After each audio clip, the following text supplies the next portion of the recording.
बजवालिया ले बजनिया हो भैया डोलिया लिया ले का छतवालिया ले अपन हो भैया दीदी संगे जस एक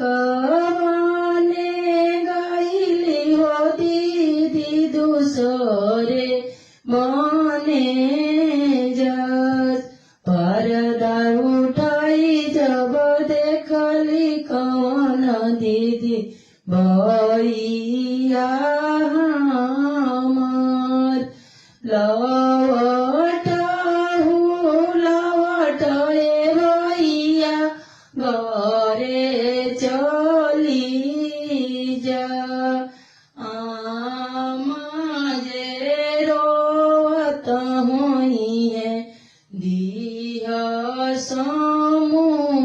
समूझाय आमाजे रोवत हुई है दिह